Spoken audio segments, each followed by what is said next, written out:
Welcome to the My Exit Engine podcast, episode 3.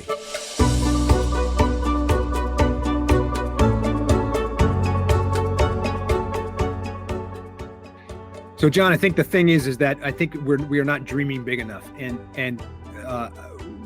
it's one thing to sit there and say, "Hey, I want to have a company," and that seems to be like the American dream, right? I want to have a company because I'm good at doing this, and I can get this stuff out in e-commerce, and we can do. There's so many things that we can do, and starting a business is really easy. Yes, it takes filing with your state for the LLC. Exactly. An operating agreement. Yep. That's about it, I think. That's really it. And you can get that done. You can have someone do it for $159, or you can do it yourself for free. So the dream has always been, I want to have a business. And what I'm saying is that we're not dreaming big enough. The reality is that what the dream should be is, I want to have a business that I can one day leverage and make millions of dollars, right? The business probably won't pay you millions of dollars. Correct. It may give you a good living. It's certainly better to be the boss and own the company than it is most of the time than it is to be an employee. So in terms of accumulated wealth over years, yeah, you'll probably do pretty good. But remember, you got to live. You got to pay for the school, and you got to pay for the kids, and you got to pay for the house, and you got to pay for the second house, and you got to pay for the golf club or whatever the thing is that you like to do, which is great while you're owning this company. And if you're in that position, that's fantastic. Problem is that most people never make it past year 5. Because running a business is hard work.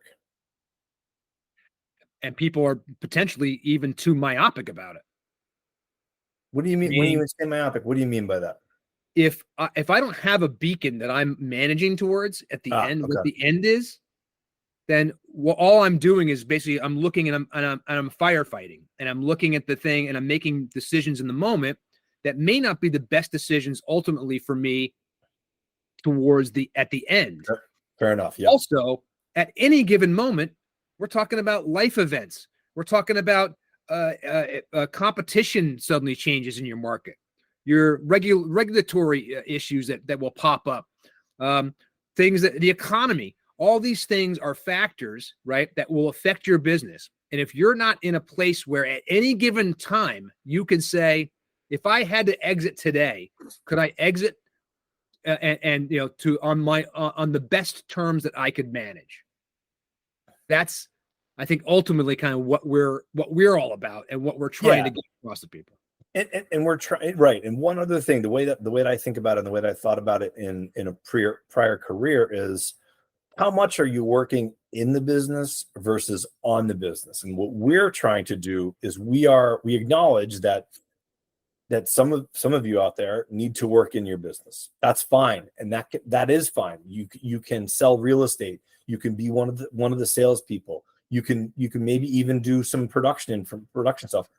But what's of paramount importance is you must work on your business. And this is one of the things, preparing your company for sale, and the things you need to do before you sell your company. That's an example of working on your business. Working on your business also too is looking at the overall profit, the overall revenue, the overall costs, the employees, all the things that come with running your business. When you're not working on a specific task, on finance, on accounting, on closing the books. Sure, you have to close your books to run your business, but you also have to do succession planning and selling your business in order to make sure you stay on top of those things that are important in order to sell your business. That's right. And I think that we've come up with, to that end, we've identified really 5 kind of big things. Yep. That people in general, business owners in general, never really think about when it comes to the exit. Okay, and they're not the things that you think. They're not intuitive. Meaning that this comes from our experience in dealing with sellers who are in these situations, from being sellers ourselves and realizing these things. but let's talk about them. I'm just gonna name what they are, okay, and then we'll go back and we'll talk about them one by one, because this is gonna surprise people. Because on this list you will see nothing that has to do with financials, nothing that has to do very much to do with the business parts that as we think about them, okay? Because and we'll explain why as we go through. But the 5 things business owners don't know when selling their business. Ready? Thing 1, okay? The emotional roller coaster that selling your business is. Okay. We'll talk about why that's important in a minute. Emotions. I don't want to talk about emotions. Trust me. Whether you talk about emotions or not, you have them. Okay. So we'll talk about why that's important to manage that. The impact, number 2, thing 2, the impact on your overall identity as a human being. Wait, what? Are we getting all woo here? No, that is a critical thing that people forget about, and it's so important because it comes up in all deals. All deals, right? And we'll talk about why. We're going to talk about what that means and the whole thing. The family dynamics. Fun topic. Who gets to have the big office? The oldest. No, kidding. Thing 4, loss of community. Yeah, that's going to be an interesting one to discuss. Absolutely. There's a lot of interesting things in here. Wait, loss of community, right? You give up your business. No one ever thinks about what happens the day after it's gone, right? And then thing 5, what does my life after the sale look like? I'm going to have to take up golf. You're going to have to take up something, because you're going to have to fill your days, right? And of course, if everything goes well and you're one of those people who gets to sell a company earlier in life, then you got to potentially have a lot of time to kill. So, all right. So those are the 5 things, right? So we'll dive into those in particular. We'll take them. We'll go back in order. So let's talk about the first thing we'll talk about the emotional roller coaster. Okay. There is a huge emotional component to selling your business, and nobody ever talks about it. We talk about the financials. We talk about everything in the M&A space is always around the financials. It's part of the finance industry. It's reported on from purely a financial standpoint. But as we talked about in the last podcast, the transition of those, even these big, huge, multi-billion-dollar deals and the whole thing can sometimes end up not being successful. And a lot of it can be tied to the emotional part. Yeah. And the emotional part can be things like, I can't believe I have to listen to this person who's bought my company and doesn't know what they're doing. Right. Or obviously that's a thought that people have and people have had. But the thing is, it's no longer, after the sale, it's no longer your company, right? Yes, you have a component of it. You're a piece of it, but the entity, the person, the organization that's bought your company will make decisions differently than you make, because they're a different entity. They have different goals. They have different objectives that they're using to run your business now.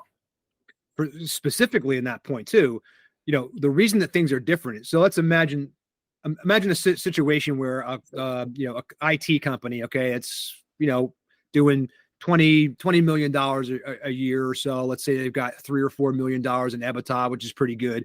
We're in a situation where they sell that company.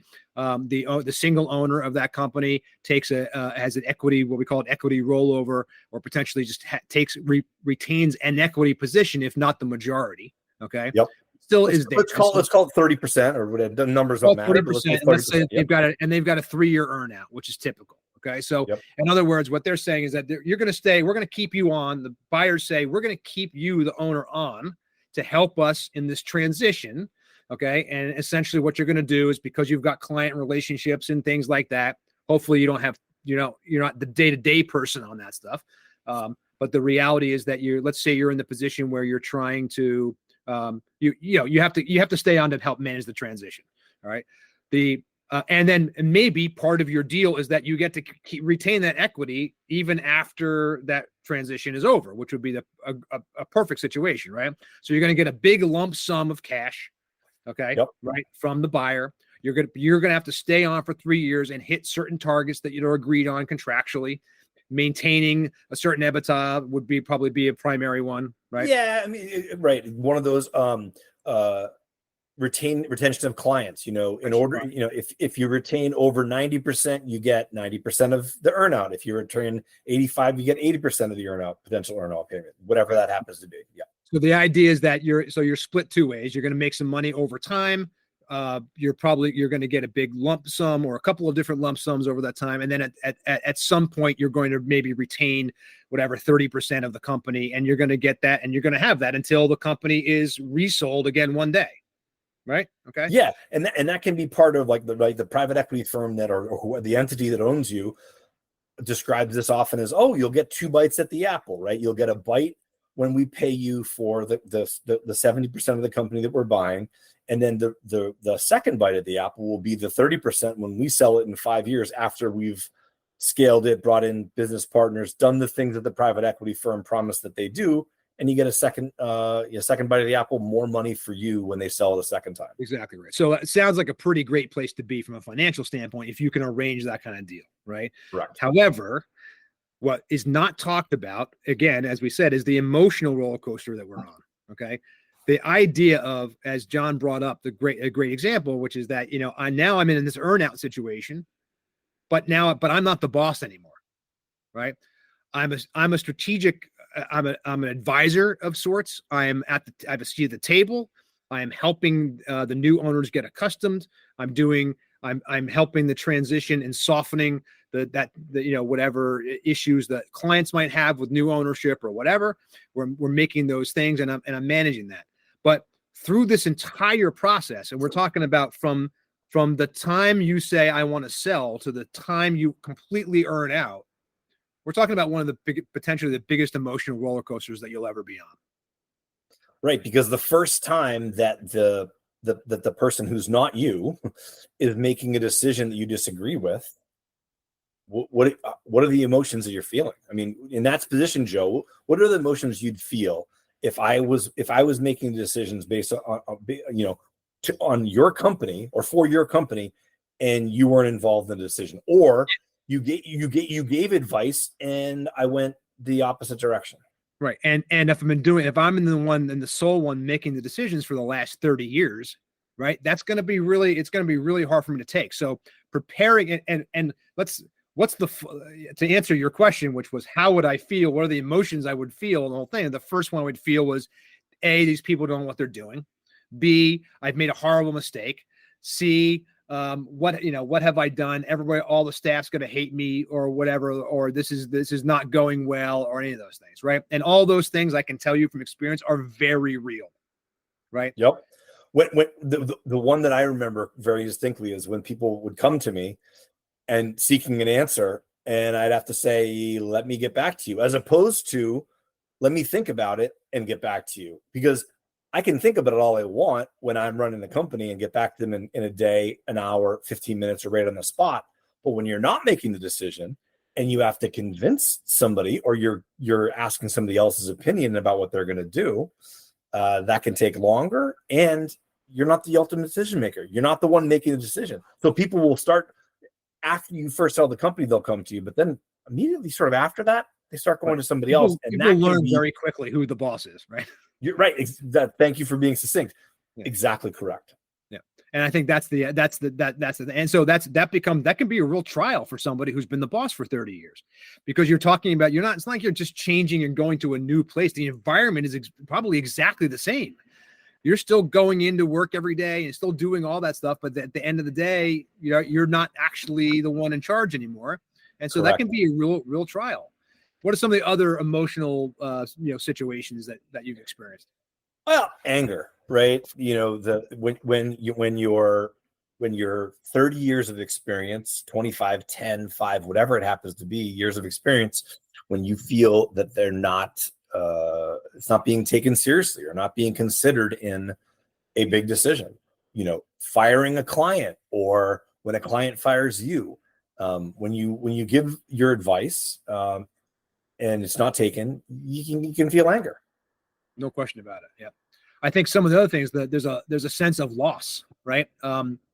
I think that we potentially, depending on on exactly the situation, maybe not in this situation that we're describing with an earnout, but certainly in a case where people are giving up the company immediately, you're going to go through grief. I mean, it's like losing a friend. It's like losing an appendage, right? Something that you did. Good. Yeah, and it sort of bleeds into the next one with identity, but I know when we can get into that later. But you are one person with all sorts of different components of that personality, and that component of your personality is no longer gone. The owner of the company, you as the owner of the company, is no longer part of your personality. You are, as you said, a strategic advisor or whatever you've negotiated, whatever role you have in the new company.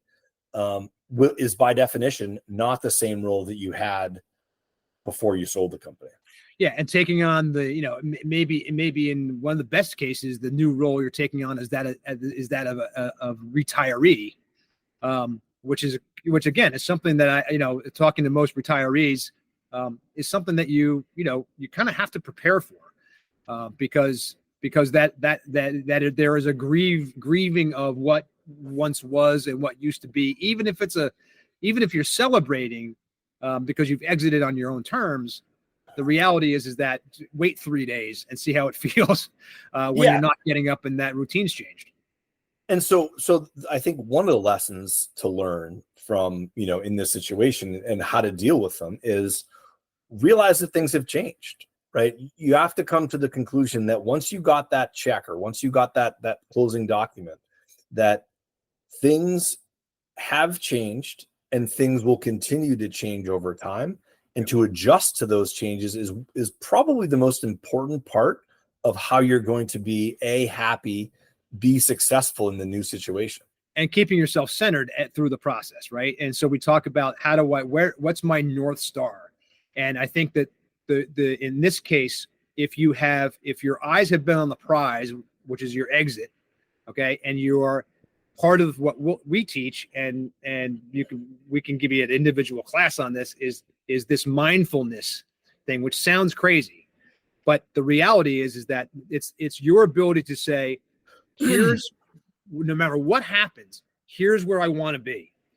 What happens and how I get there and the whole thing is less relevant, okay, than getting to the holy, the spot you wanted to get, the promised land, okay. Yep.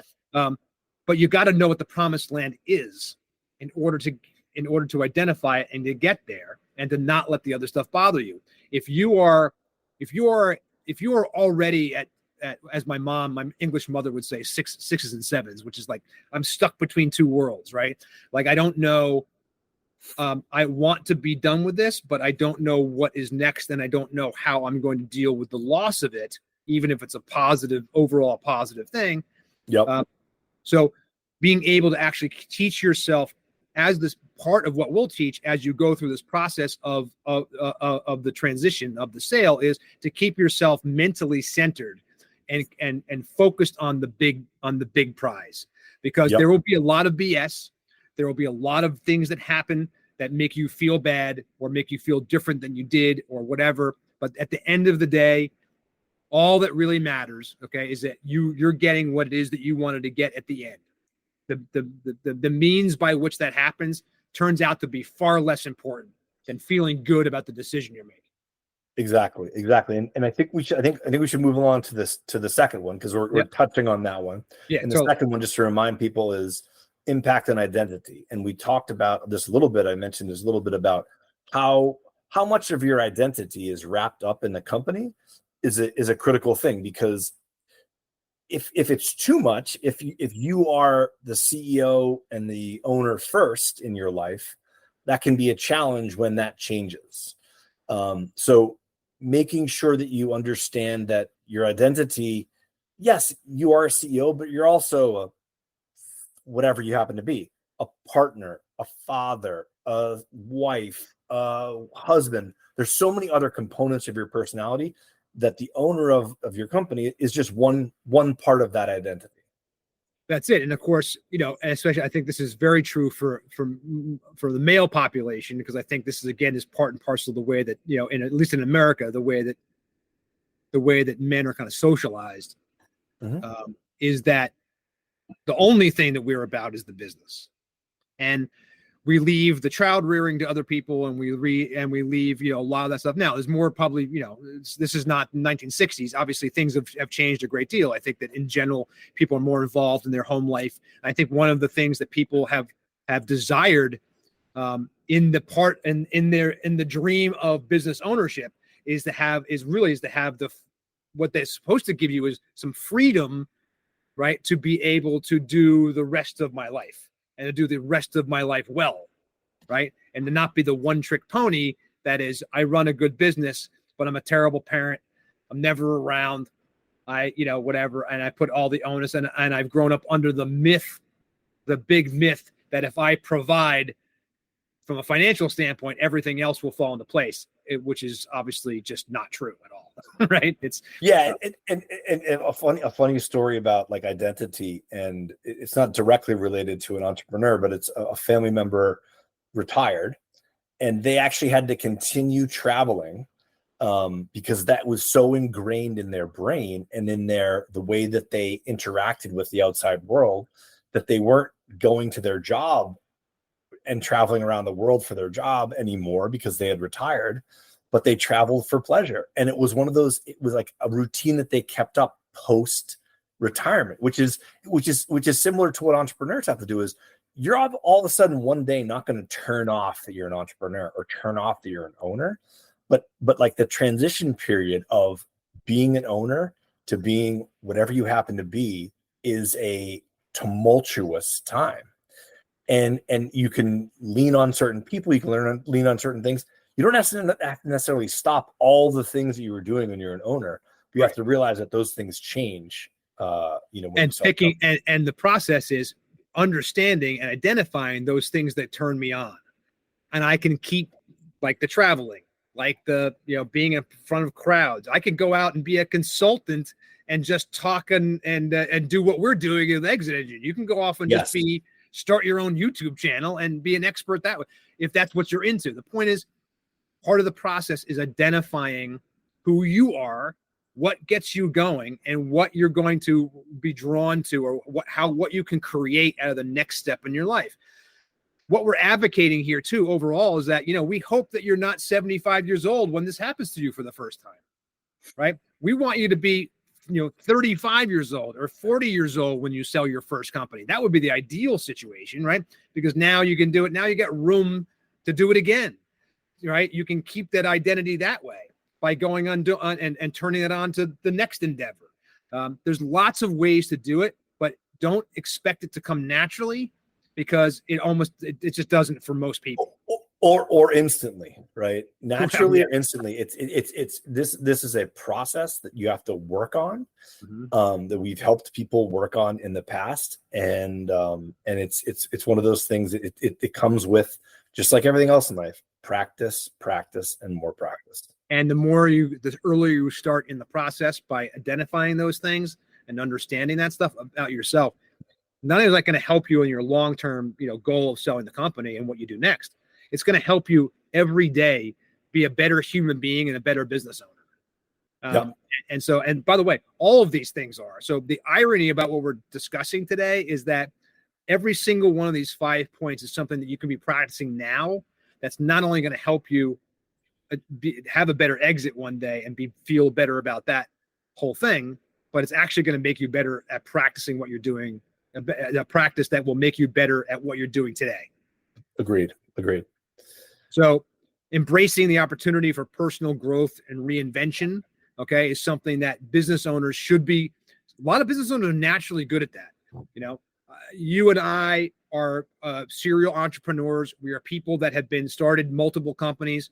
Some of them have gone well, some of them haven't. Our together, we have a very mixed bag of stuff. Yeah. But one of the things that we both have done and continue to do is embrace this kind of personal growth and the ability to reinvent ourselves as necessary. And that is a really key skill for any business owner to have at any point in the process, whether you're going to exit next year or 10 years from now. Being able to do this, practice this stuff is really key. Yeah, and a word that's unsaid in the phrase that Joe mentioned, but is implicit in it, is learning, and learning new things and growing. And growing was in the phrase, but one of the things that I've learned, that I've felt is important, is to learn when you're learning a new business, right? Be comfortable with what you don't know. Be comfortable with what you don't know you want to do, and view this as an opportunity to reinvent yourself, right? To learn about a new business, to learn about a new area of the market, to learn about, one of the things I'm fascinated by right now is artificial intelligence and what it will mean in the future. Like people always hear, you hear the word artificial intelligence. It's going to be enormous in the next 5 to 10 years. And that's a potential reinvention for, just imagine how many entrepreneurs will use artificial intelligence in their new business. Absolutely. And look, and that's an easy one. I mean, I think that the things that are harder for people tend to be the things that are internal, right? The ability to be able to say to themselves, hey, I know who I am, right? That's like the most important phrase that a business owner can have, because it's so easy to get distracted and to get with things. And if I got distracted by the AI craze right now, but it's not core to my business, right? The potentially I'm taking my eye off the ball. Sure. And but on the other hand, if I meditate every morning, for 45 minutes and set myself up for a day and the whole thing, I'm going to be better at owning the business. I'm going to be better at being a husband. I'm going to be better at everything.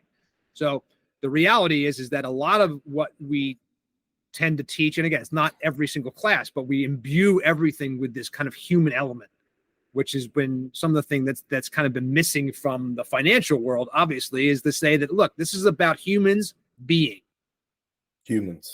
Humans being. The notion that exist as a human, all have these kind of foibles, we have these individual little personality things, whatever, but all of us can, as John said, all of us can stand to learn more. All of us can stand to be able to understand how to reinvent ourselves and prepare ourselves for the eventuality of the exit. And if it's a positive thing as opposed to a negative thing, I'm going to get that much more out of it, right? Sorry, I just had to cough there, Joe. One of the things that goes on too, if you've ever been and John, you grew up in a family business. Oh, the family dynamics. What's it like when you try to sell a family company? Well, it's interesting. So in the family business, so I'll speak for myself, is you find your level, right? If you're not the owner, like I was not, I was a component of it. I was a family member, and we had two family businesses, one that we weren't really involved in, and one that was literally in our house. It was in our basement. It was a candy store. And you find your level. You either work in the store, you work front of the house, back of the house. I did shipping with one of my sisters. My other sisters worked in the store, and my mother ran the business. And my dad was officially the CEO, but my mother really ran the business. But you find your level and you find your dynamics. And when the business was sold, we were older, but we all had this sense of, we're not getting enough. Like, we're not getting enough for the business when someone offered the amount of money for the business. But in reality, it was a lifestyle business, right? It was a business that was certainly successful, but it wasn't a truly profit-making entity. My parents used the business to put us through college, and that was successful. It wasn't General Electric, right? We didn't have a quarterly mandate of most of them aren't. Yeah, right. Yeah, right. And lifestyle businesses are fine. You can have a car, you can take family vacations, you can write all certain things off, and it's perfectly legal to do that. It's an example of, do you want this entrepreneurial lifestyle? But selling the business it was challenging because everyone had their opinions on what the business should go for. And they were all different. Everybody in the family, you mean? Everyone in the family had it, and everyone thought that their input was valued, and it was valued. But in reality, my parents wanted to sell the business because they were older and they could have prepared the business better, frankly. But they were older and they wanted to be out. My mother wanted to be done. And ultimately it led to a successful sale, thank goodness. But again, we learned from that experience that we didn't work on some of the things we should have been doing beforehand. We didn't prepare for the emotional changes, the differences, of the life post sale. And this sale was, May 1st or August 1st, it was ours. August 2nd, it was somebody else's. Right. And that was there anybody in the family that didn't want to sell? Nope. Everybody wanted to. Right, so that's good. That's the hard part. Because I think, right, one of the biggest things that we see is I actually did a post on this the other day about the family, about the corner office, right? Who in the family, when you've got a family business and the whole thing, who's going to get the corner office when the let's just say the mother who's the CEO retires. Okay. Sometimes it's like clear, right? But if you've ever seen the show Succession, you'll know that it's not nearly that clear, right? In a lot of cases, a lot of people think they deserve, they're going to get it. And so if you don't have a succession plan in place, that person goes, that the CEO dies, and suddenly there's a company to run. There's going to be a lot of fighting potentially. Well, there's a lot of fighting. There's a lot of, again, what we talked about earlier was emotion.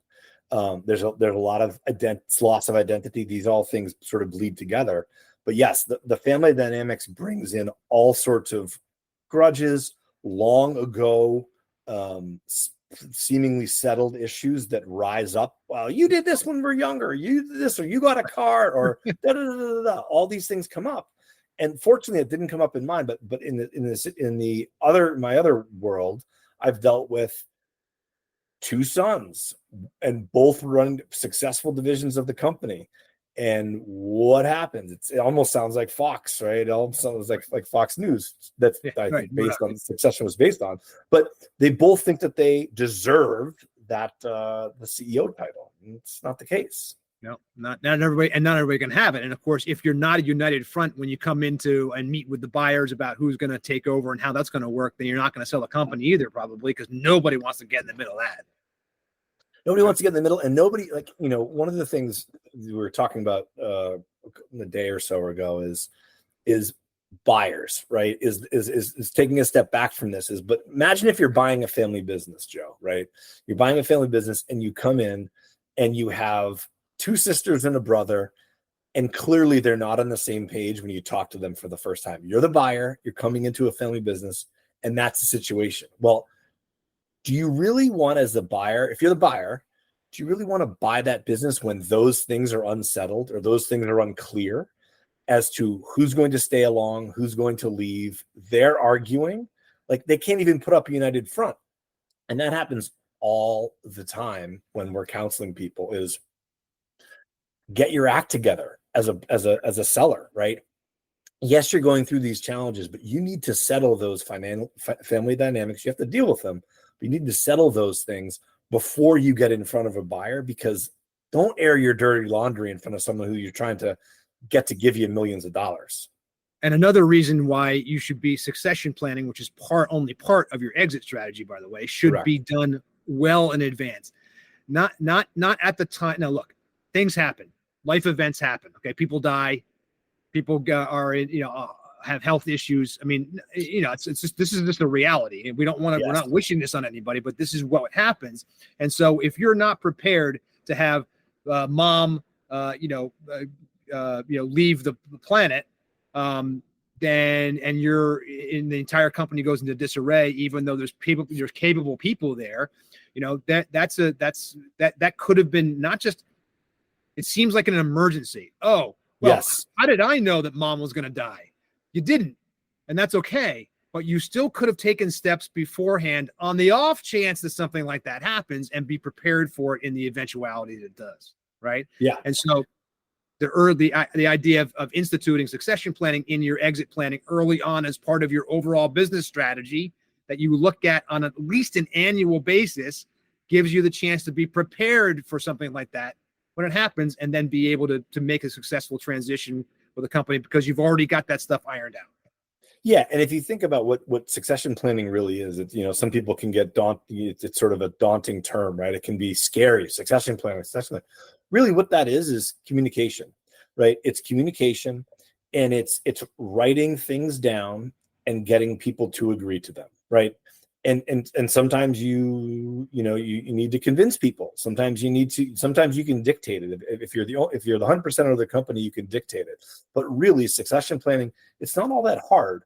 It's just putting your mind to it. It's communication, and it's agreeing to what is written down in a communication plan, a future plan. Don't even call it succession planning if you don't want to, or if it's too daunting to you. It's communicating what will happen when you sell the company or when you retire or whatever happens. And that you can put that information into the SIM, into the presentation of the company for sale, so that it takes it right off the table.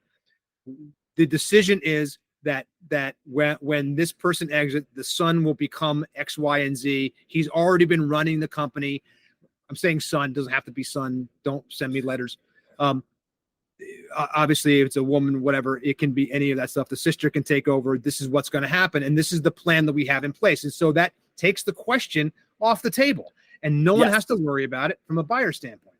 And right, exactly. And a lot of times, what we see in the SIMs that we see is, management's open to staying on for X period of time, or CFO is son of the owner who can stay on during a transition period.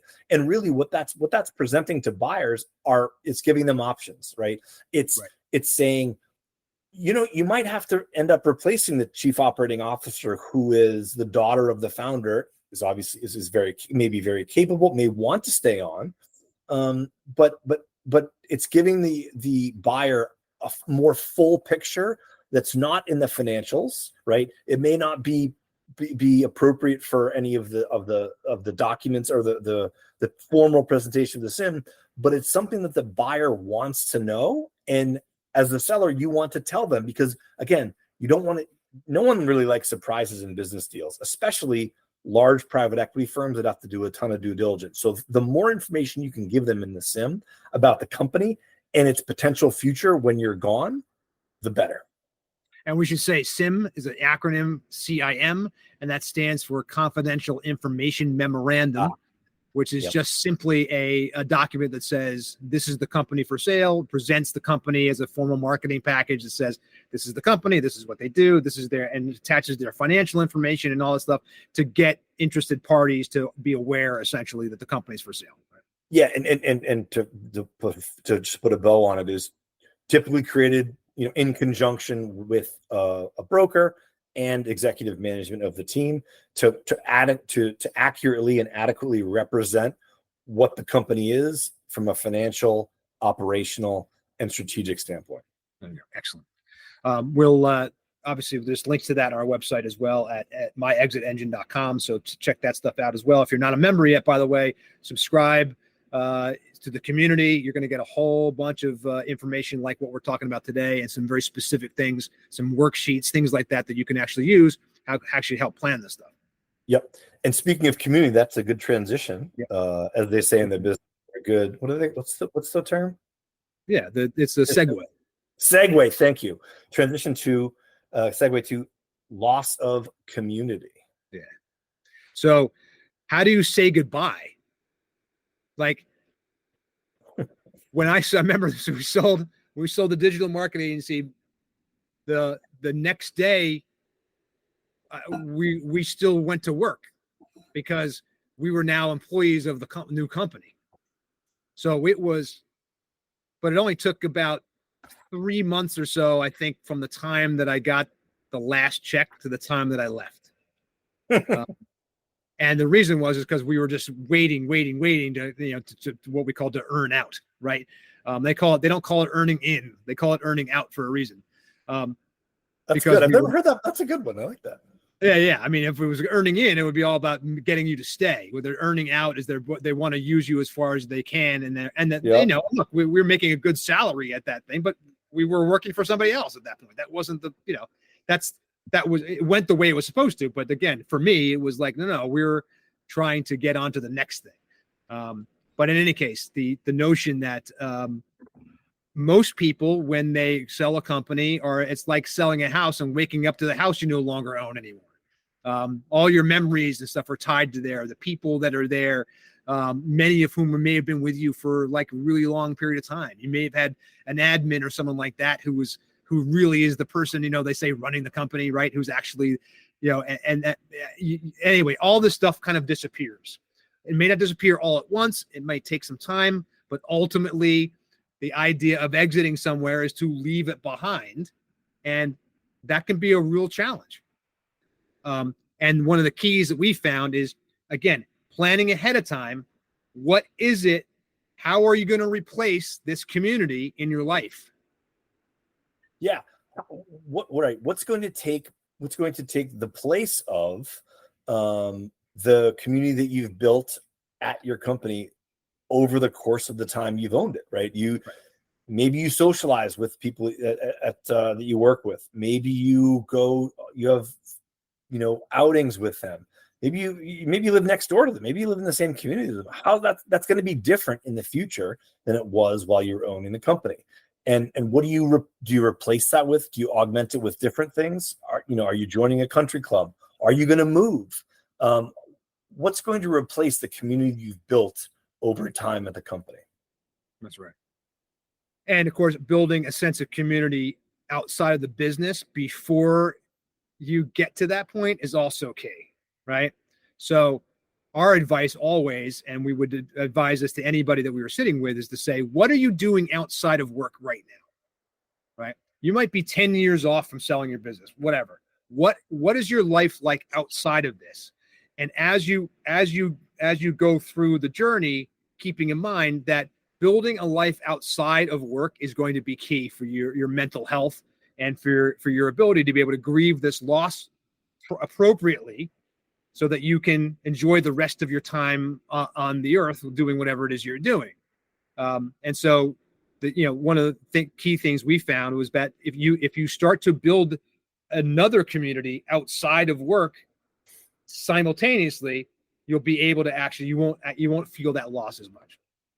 Yeah, because again, we can't reiterate this enough, is that there will be a loss that you feel when you of running the company. We've discussed of the emotional toll, but the community, you can't discount how much that affects your life depending on how involved that is in your life, right?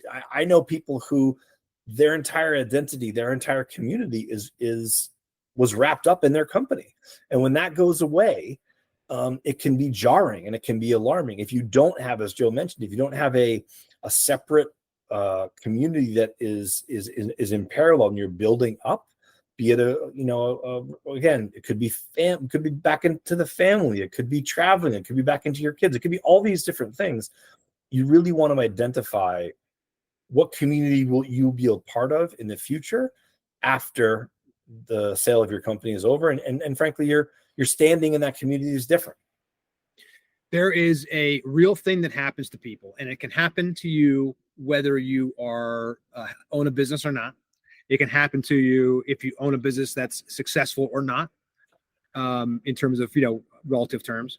It can happen to you when you sell the business, and it's called an existential crisis. It's this kind of dark night of the soul that often happens to people. They call it a midlife crisis sometimes, right? Yes. But the reality is it doesn't really just happen at midlife. It can happen at any point. It can happen more than once.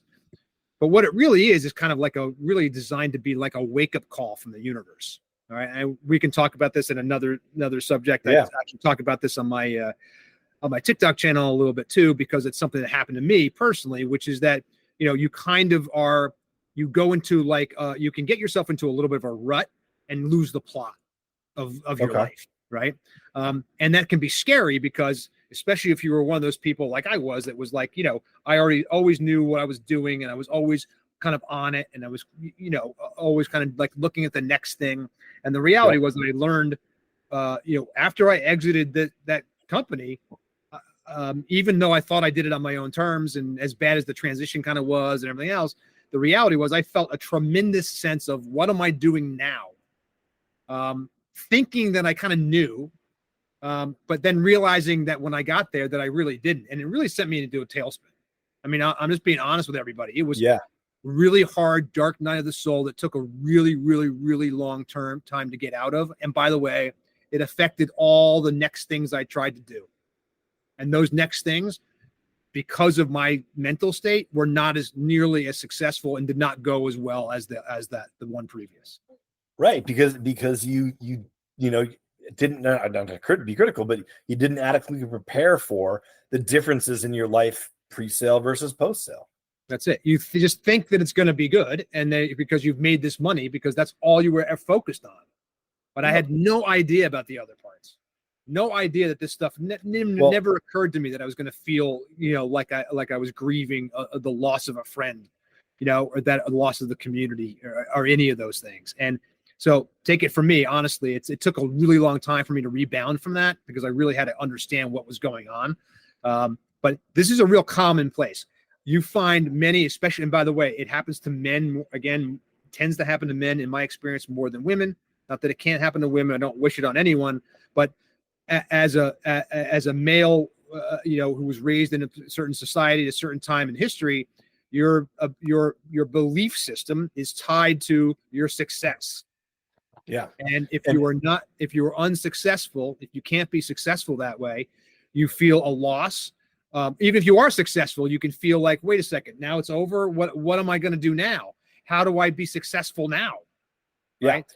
And that's a good segue into the last one, which is life after the sale, right? It's, again, you've dealt with, you've talked about the emotional components.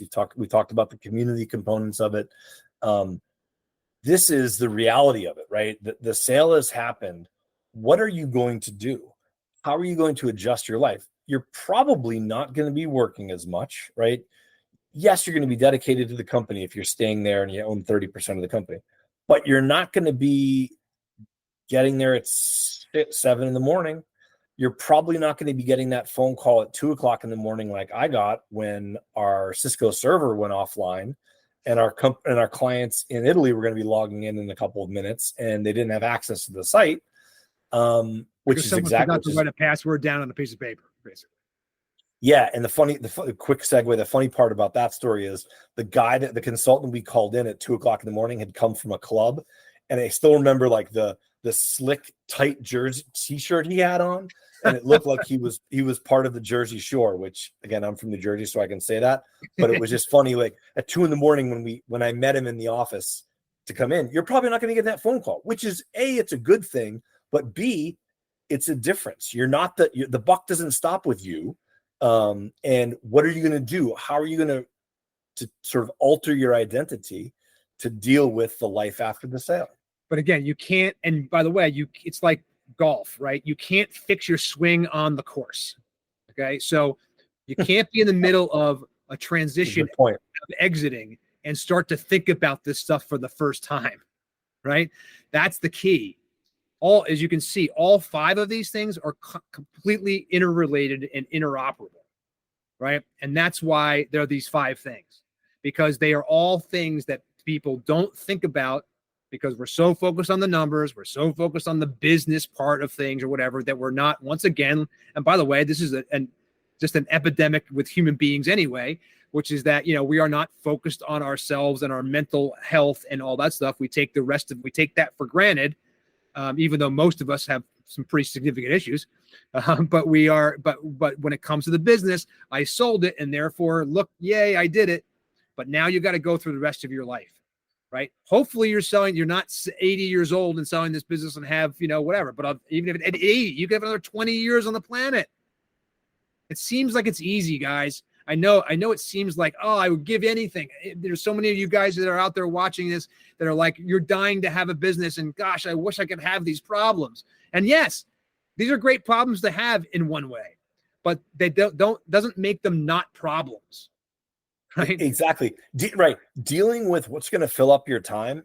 You are all successful people. You are all used to working a lot and being involved in the business a great deal. This will be a problem. Trust us when we say, when you have newfound freedom, what you're not going to sit around the house. What are you going to do? Sit around the house and twiddle your thumbs and drive your husband, wife, partner crazy? No, it's not going to happen. That is as Joe mentioned, that is a problem you need to address, and you need to address it sooner rather than later, because you don't want to do it. You don't want to have that first thought the day after you sell your company.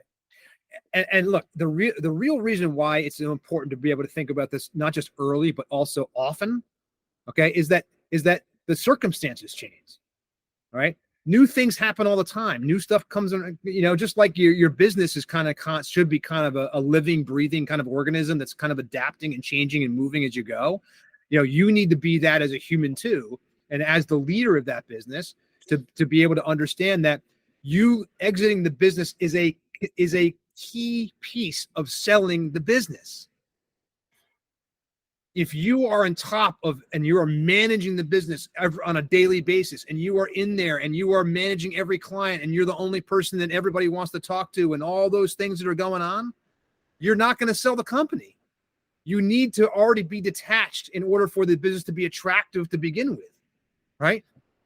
Yeah, and that gets back to something we referenced earlier, is that, again, this part of it, life after the sale, again, think of it from the buyer's perspective. If you're buying something, you want to have your questions answered. You want to have things wrapped up, so that the business can be sold, right? So that what the person's buying, or the entity is buying, is a real viable business.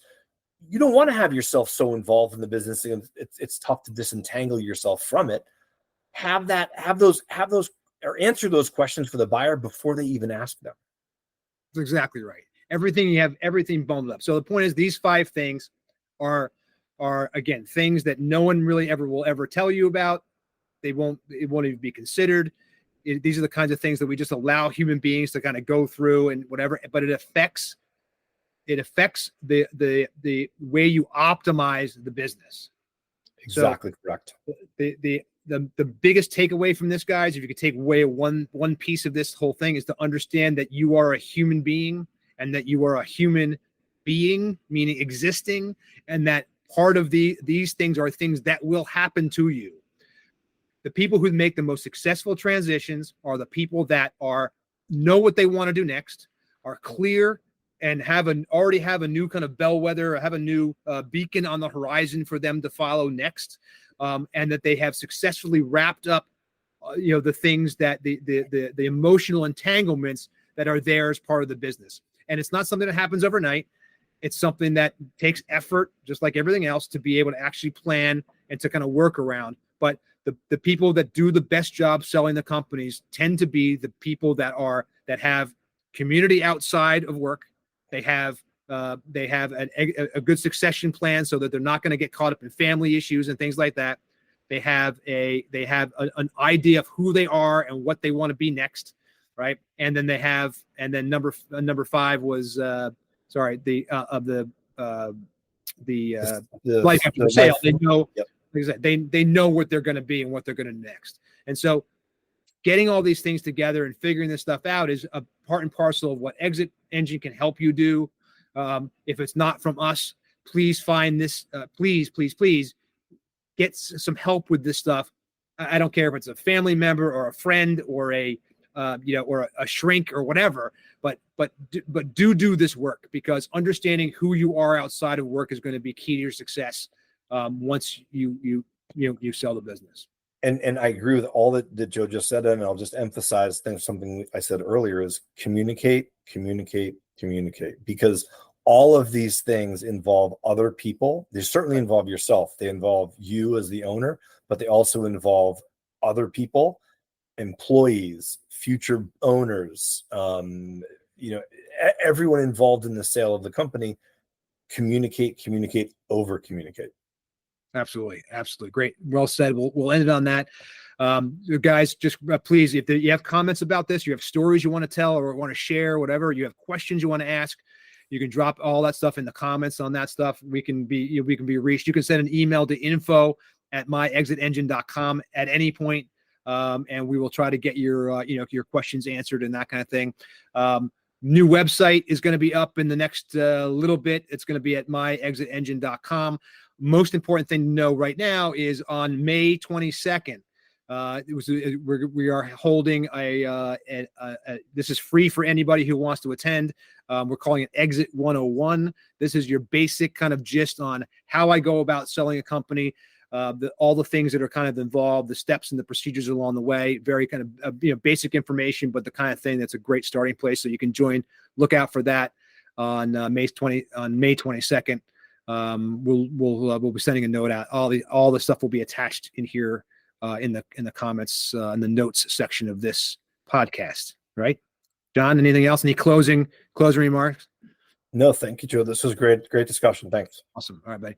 All right, we'll talk to everybody soon. Have a great time. Remember, okay, that we are here to help. And if it's not us that will help directly, we know a lot of people who can. So please, if you're having issues, if you're thinking about these things, if you don't know where to start, any of that stuff when it comes to selling your business, think about ExitEngine, and think about joining our community. And we'd be happy to help you do anything that you need to do in order to make the exit, optimize the exit you want to have on your own terms. All right, John, have a great day, and we'll talk to you next week. Thanks, Joe. See ya.